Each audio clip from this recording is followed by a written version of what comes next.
കർത്താവായ യേശുക്രിസ്തുവിൻ്റെ പരിശുദ്ധമായ നാമത്തിൽ എല്ലാ പ്രിയപ്പെട്ടവർക്കും മോർണിംഗ് ഡ്യൂവിൻ്റെ മറ്റൊരു പ്രഭാത വചന ധ്യാനത്തിലേക്ക് സ്വാഗതം.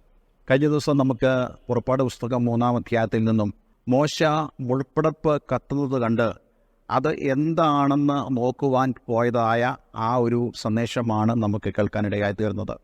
ദൈവത്തിൻ്റെ അടുക്കിലേക്ക് നാം ചെന്നാൽ അവൻ നമ്മുടെ അടുക്കിലേക്കും കടന്നു വരും എന്നുള്ളതായ ആ സന്ദേശമാണ് നമുക്ക് അതിൽ നിന്നും കേൾക്കുവാൻ കഴിഞ്ഞത്.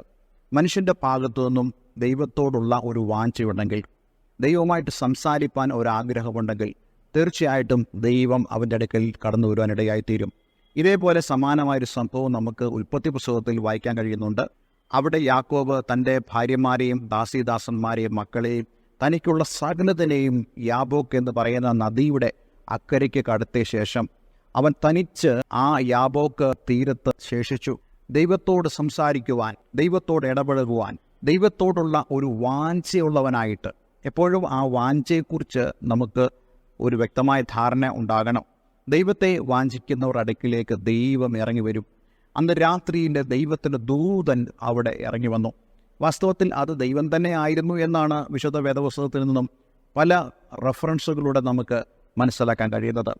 ഇവിടെയും അങ്ങനെ ഒരു അനുഭവം മോശയ്ക്കുണ്ടാവുകയാണ്. ഇന്ന് നമ്മൾ ഈ 3-ാം അധ്യായം 4-ാം വാക്യം വായിക്കുന്നു. 3-ാം വാക്യം കൂടെ ചേർത്ത് വായിക്കുകയാണ്. മുൾപ്പടർപ്പ് വെന്തു പോകാതിരിക്കുന്ന ഈ വലിയ കാഴ്ച എന്തെന്ന് ഞാൻ ചെന്ന് നോക്കട്ടെ എന്ന് മോശ പറഞ്ഞു. 4-ാമത്തെ വാക്യം, നോക്കേണ്ടതിന് അവൻ വരുന്നത് യഹോവ കണ്ടപ്പോൾ ദൈവം മുൾപ്പടർപ്പിൻ്റെ നടുവിൽ നിന്ന് അവനെ മോശേ മോശേ എന്ന് വിളിച്ചു. അതിനവൻ ഇതാ ഞാൻ എന്ന് പറഞ്ഞു. ഇവിടെ ദൈവം മോശയുടെ ഓരോ സ്റ്റെപ്പിനെയും വീക്ഷിച്ചുകൊണ്ടിരിക്കുക. ഇത് നമുക്ക് തരുന്ന സന്ദേശം എന്ന് പറയുന്നത് നമ്മെ ദൈവം എപ്പോഴും കണ്ടുകൊണ്ടിരിക്കുക. തങ്കൽ ഏകാഗ്രചിത്തന്മാരായ തൻ്റെ ഭക്തന്മാർക്ക് വേണ്ടി ദൈവത്തിൻ്റെ കണ്ണ് ഭൂമി എല്ലായിടവും ഊടാടി സഞ്ചരിക്കുന്നുണ്ട്. മോശയുടെ ഏകാഗ്രത മുഴുവനും ദൈവത്തെങ്കിലേക്കായിരുന്നു. അങ്ങനെയാണെങ്കിൽ നമ്മളുടെയും ഏകാഗ്രത ദൈവത്തെങ്കിലേക്ക് തന്നെ ആയിരിക്കണം. ജീവിതത്തിൽ എന്തൊക്കെ ഉണ്ടായെന്ന് പറഞ്ഞാലും ദൈവത്തെങ്കിലേക്ക് ഫോക്കസ് ചെയ്തിരിക്കുന്ന ഒരു വ്യക്തിയുടെ മേൽ ദൈവത്തിൻ്റെ കണ്ണ് എപ്പോഴും ഉണ്ടായിരിക്കും. എന്നെ ആരും അറിയുന്നില്ല, എന്നെ ആരും കാണുന്നില്ല, എന്നെ ആരും ഗൗനിക്കുന്നില്ല എന്നൊക്കെ നമ്മൾ കംപ്ലൈൻറ്റ് പറയുമ്പോൾ നിൻ്റെ ശ്രദ്ധ, നിൻ്റെ ഏകാഗ്രത ദൈവത്തെങ്കിലേക്കാണെങ്കിൽ അവൻ്റെ കണ്ണുകൾ മുഴുവനും നിങ്ങളിലേക്കായിരിക്കും.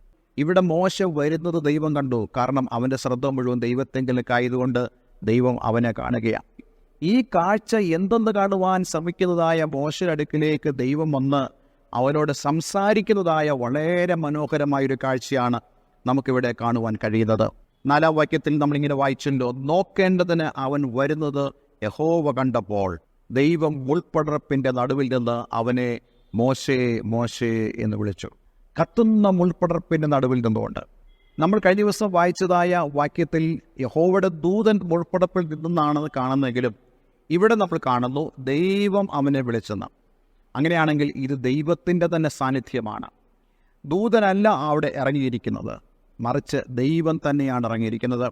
ഒരു ദൂതൻ്റെ പ്രസൻറ്റേഷനാണ് മോശയ്ക്ക് അവിടെ കാണാൻ കഴിഞ്ഞതെങ്കിലും പക്ഷേ സംസാരിച്ചത് മുഴുവനും ദൈവമായിരുന്നു. ഇതേപോലെ സമാനമായ ചില കാര്യങ്ങളെക്കുറിച്ചും വിശുദ്ധ വേദപുസ്തകം പറയുന്നുണ്ട്. ഉൽപ്പത്തി പുസ്തകം 22-ാം അധ്യായം അതിൻ്റെ 11-ാം വാക്യത്തിൽ, ഉടനെ യഹോവയുടെ ദൂതൻ ആകാശത്തു നിന്ന് അബ്രഹാമേ അബ്രഹാമേ എന്ന് വിളിച്ചത് ഞാൻ ഇതാ എന്ന് അവൻ പറഞ്ഞു. അവിടെയും ദൈവം തന്നെയാണ് അബ്രഹാമിന് പ്രത്യക്ഷനായി തീരുന്നത്. 1 ശമൂവേലിന്റെ പുസ്തകം 3-ാം അധ്യായം 4-ാം വാക്യത്തിൽ യഹോവ ശമൂവേലിനെ വിളിച്ചു. അടിയൻ എന്ന് അവൻ വിളി കേട്ട് ഏലിയുടെ അടുക്കൽ ഓടിച്ചെന്ന് അടിയൻ ഇതാ എന്നെ വിളിച്ചുവല്ലോ എന്ന് പറഞ്ഞു.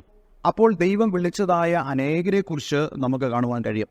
ഇവരെല്ലാം വിളിച്ചത് അവരുടെ പേര് ചൊല്ലിയാണ് വിളിച്ചത്. അങ്ങനെയാണെങ്കിൽ ഒരു കാര്യം ഞാൻ പറയട്ടെ, നമ്മുടെ പേര് അറിയാവുന്ന ഒരു ദൈവത്തെയാണ് നാം സേവിക്കുന്നത്. നമ്മൾ ദൈവത്തിൻ്റെ അടുക്കിലേക്ക് ചെന്ന് നമ്മുടെ പേരും നമ്മുടെ എല്ലാ വിവരങ്ങളും പറഞ്ഞ് പരിചയപ്പെടുത്തേണ്ട കാര്യമില്ല.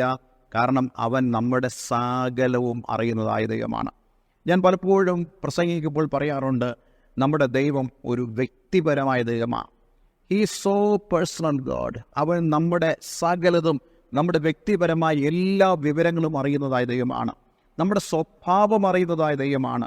നമ്മുടെ സ്വഭാവത്തിൽ വൈകല്യങ്ങളുണ്ടെങ്കിലും അതിനോടൊന്നും ദൈവം നമ്മളെ എതിർക്കാതെ നമ്മെ ചേർത്ത് നിർത്തി നമ്മെ രൂപാന്തരപ്പെടുത്തുന്നതായ ദൈവമാണ്. പലപ്പോഴും നമ്മളെന്താ ചെയ്യുന്നത്? നമുക്ക് ഇഷ്ടമുള്ളൊരു വ്യക്തി, ആ വ്യക്തിയുടെ ജീവിതത്തിൽ ചില സ്വഭാവ വൈകൃതങ്ങൾ നമ്മൾ കാണുമ്പോൾ, അല്ലെങ്കിൽ നമുക്കിഷ്ടപ്പെടാത്ത സ്വഭാവങ്ങൾ കാണുമ്പോൾ നമ്മൾ അവരെ ഉപേക്ഷിക്കും. നമ്മളിങ്ങനെ ചിന്തിക്കും, ഇനി ഈ വ്യക്തിയുമായിട്ട് കൂട്ടുകൂടുന്നത് അത്ര നല്ലൊരു കാര്യമല്ല. പക്ഷെ ദൈവം അങ്ങനെയല്ല. നമ്മുടെ ജീവിതത്തിൽ ബലഹീനതകളുണ്ടെങ്കിലും നമ്മുടെ സ്വഭാവം ദൈവത്തിൻ്റെ സ്വഭാവത്തിന് നിരക്കുന്നു അല്ലെങ്കിൽ പോലും ദൈവം നമ്മെ ചേർത്ത് നിർത്തുകയും നമ്മെ രൂപാന്തരപ്പെടുത്തുകയും ചെയ്യുന്ന ദൈവമാണ്. കർത്താവ് യേശു ക്രിസ്തു ഈ ഭൂമിയിൽ വന്നപ്പോൾ പാപികളോട് കൂടെ യേശു കൂട്ടായ്മ ആചരിച്ചു. അവരോടുകൂടെ ഭക്ഷണം കഴിച്ചു. എന്തിനു വേണ്ടിയാ? അവരെ പോലാകാനല്ല, അവരെ രൂപാന്തരപ്പെടുത്തുവാൻ, അവരെ പൂർണ്ണമായും മാറ്റുവാൻ. ദൈവത്തിന് നമ്മെക്കുറിച്ചെല്ലാം ഒരു വ്യക്തമായ ഉദ്ദേശമുണ്ട്. നാം പാപികളാണ് എന്ന് കരുതി മാറി നിൽക്കേണ്ട കാര്യമില്ല. ദൈവത്തിൻ്റെ അടുക്കിലേക്ക് നാം അടുത്തു വരണം. കാരണം അവൻ നമ്മെ അറിയുന്നു. യോഹന്നാന്റെ സുവിശേഷത്തിൽ നമ്മൾ വായിക്കുന്നുണ്ട്, അവൻ തൻ്റെ ആടുകളെ അവൻ പേര് ചൊല്ലി വിളിക്കുന്നു. ഇന്ന് ഞാൻ നിങ്ങളോട് പറയട്ടെ, നിങ്ങളുടെ പേര് അറിയാവുന്നതായ ഒരു ദൈവമാണ് കർത്താവായ യേശു ക്രിസ്തു. അതുകൊണ്ട് അവൻ്റെ അടുക്കിലേക്ക് നിങ്ങൾ കടന്നു വരുമ്പോൾ നല്ലൊരു സ്നേഹിതൻ്റെ അടുക്കിലേക്ക് കടന്നു വന്നതുപോലെ, നിങ്ങളുടെ പ്രശ്നങ്ങളെല്ലാം കേൾക്കുന്നതായ ഒരു വ്യക്തിയുടെ അടുക്കിലേക്ക് കടന്നു വരുന്നത് പോലെ, നിങ്ങളുടെ എല്ലാ പ്രശ്നങ്ങളും അവനോട് സംസാരിക്കാൻ കഴിയും എന്ന് മാത്രമല്ല, കേൾക്കുക മാത്രമല്ല, നിനക്ക് വേണ്ടി പ്രവർത്തിക്കാനും കഴിയുന്ന ഒരു ദൈവത്തിൻ്റെ അടുക്കിലേക്കാണ് വരുന്നതെന്നുള്ള കാര്യം നമ്മൾ ഒരിക്കലും മറന്നു പോകരുത്. അത് നമ്മെ സന്തോഷിപ്പിക്കും. ദൈവത്തെക്കുറിച്ചുള്ള ഈ വിശ്വാസം നമ്മുടെ ജീവിതത്തിൽ സന്തോഷം തരും എന്ന് മാത്രമല്ല, ഈ ഭൂമിയിൽ നമുക്ക് മുന്നോട്ട് ജീവിക്കാനുള്ള സന്തോഷവും ബലവും ഒക്കെ നമുക്ക് തരാൻ ഇടയായിത്തീരും. അതുകൊണ്ടാണ് ദൈവത്തെ സേവിക്കുന്ന ഒരു വ്യക്തി പോലും ആത്മഹത്യ ചെയ്യില്ല എന്ന് പറയുന്നത്. കാരണം ദൈവം അവനോടുകൂടെ ഉള്ളപ്പോൾ he is enjoying this life. അവൻ ഈ ഒരു ജീവിതത്തെ അവൻ ആസ്വദിക്കും. അഥവാ ഈ ഭൂമിയിൽ കഷ്ടവും നിരാശയും ദുഃഖങ്ങളും ഒക്കെ പെരുകി വരുമ്പോഴും ദൈവത്തോടുകൂടെയുള്ള ആ നിത്യ ജീവിതത്തെക്കുറിച്ചുള്ള പ്രതീക്ഷകളെ കൊണ്ട് അവൻ നിറയുവാൻ ഇടയായിത്തീരും. ഇവിടെ ദൈവം മോശയെ വിളിക്കുകയാണ്. മോശേ മോശേ എന്ന് വിളിച്ചു. ഉടനെ അതിന് മോശ പ്രതികരിച്ച പ്രകാരമാണ്, ഇതാ ഞാൻ എന്ന് പറഞ്ഞു. ഇതേ കാര്യങ്ങൾ നമുക്ക് ശമൂവേലിനെ കുറിച്ച് കാണുവാൻ കഴിയുന്നുണ്ട്. അതുപോലെ അബ്രഹാമിനെ കുറിച്ചും കാണുവാൻ കഴിയുന്നുണ്ട്. ദൈവം വിളിച്ചപ്പോൾ ഇതാ ഞാൻ, ഹിയർ ഐ ആം എന്ന് പറയുന്നതായ വ്യക്തികളെയാണ് നമുക്ക് കാണാൻ കഴിയുന്നത്. ഹിയർ ഐ ആം എന്ന് പറയുമ്പോൾ അതിൻ്റെ ഒരർത്ഥം ഒരു ദാസൻ പറയുന്നത് പോലെ, ദൈവമേ നീ എന്തു പറഞ്ഞാലും ഞാൻ അനുസരിക്കാവുന്നതായ നിലയിൽ തന്നെ ആയിരിക്കുന്നു. ആ ഒരു ശരീരഭാഷയോടുകൂടെയാണ് ഇവിടെ മോശ നിൽക്കുന്നത്. നമ്മുടെ ജീവിതത്തിലും ദൈവം എന്തു പറയുന്നുവോ അതനുസരിക്കാനുള്ള ഒരു ശരീരഭാഷയും മനസ്സ് നമുക്കുണ്ടെങ്കിൽ ദൈവത്തിന് നമ്മളോട് സംസാരിക്കാൻ കഴിയും. ദൈവത്തിന് നമ്മെ ചിലത് ഏൽപ്പിക്കാൻ കഴിയും. അതുകൊണ്ട് എന്നെ കേൾക്കുന്ന പ്രിയമുള്ളവരെ, ദൈവത്തിൻ്റെ അടുക്കലേക്ക് നാം അടുത്തു വരുമ്പോൾ ഒരു കാര്യം മറന്നു പോകരുത്, ദൈവം നിങ്ങളുടെ അടുക്കിലേക്ക് അടുത്തു വരും എന്ന് മാത്രമല്ല, ദൈവം നമ്മെ പേർ ചൊല്ലി വിളിക്കും. നമ്മെ മുഴുവനുമായി അറിയുന്നതായ ദൈവം. അപ്പോൾ നാം ചെയ്യേണ്ടത്, ദൈവം എന്തു പറഞ്ഞാലും അനുസരിക്കാനുള്ള മനസ്സോടുകൂടി ആയിരിക്കുന്നെങ്കിൽ നിങ്ങളുടെ ജീവിതത്തിൽ ദൈവത്തിൻ്റെ പ്രവൃത്തി വെളിപ്പെടുവാൻ ഇടയായിത്തീരും. ഒരു വാക്ക് നമുക്ക് പ്രാർത്ഥിക്കാം. സ്വർഗ്ഗപിതാവേ, എന്ന് ഞങ്ങളെ കേൾപ്പിച്ച ഈ വളരെ മനോഹരമായ സന്ദേശത്തിനായി സ്തോത്രം. മോശയെപ്പോലെ, അബ്രഹാമിനെ പോലെ, ശമൂവേലിനെ പോലെ ദൈവത്തിൻ്റെ വിളി കേൾക്കാനും അതിനോട് പ്രതികരിക്കുവാനും ഞങ്ങളെ നീ സഹായിക്കണമേ. ദൈവം എന്തു പറഞ്ഞാലും അതേപോലെ ചെയ്യുന്നവരായി ഞങ്ങളെ തീർക്കണമെന്ന് പ്രാർത്ഥിക്കുന്നു. പ്രാർത്ഥന കേട്ടതിനായി നന്ദി. യേശുവിൻ നാമത്തിൽ തന്നെ ആമേൻ, ആമേൻ. ഇന്നത്തെ വചനം നിങ്ങളുടെ ജീവിതത്തിൽ വളരെ അനുഗ്രഹപ്രദമായി തീർന്നു എന്ന് ഞാൻ വിശ്വസിക്കുന്നു. ഈ സ്ക്രീനിൽ കാണുന്ന ഫോൺ നമ്പറുകളിൽ ഞങ്ങളെ വിളിക്കുക. നിങ്ങൾക്ക് കൂടുതൽ ദൈവവചനം അറിയണമെങ്കിൽ, ആത്മീയ കൂട്ടായ്മയ്ക്ക് നിങ്ങൾ താല്പര്യപ്പെടുന്നുണ്ടെങ്കിൽ തീർച്ചയായിട്ടും ഈ ഫോൺ നമ്പറുകളിൽ ഞങ്ങളെ ബന്ധപ്പെടുക. അതിനുള്ള നിർദ്ദേശങ്ങളും ഉപദേശങ്ങളും ഞങ്ങൾ നൽകുവാൻ ആഗ്രഹിക്കുന്നു. എല്ലാവരും ദൈവം അനുഗ്രഹിക്കട്ടെ. Have A nice day. God bless you all.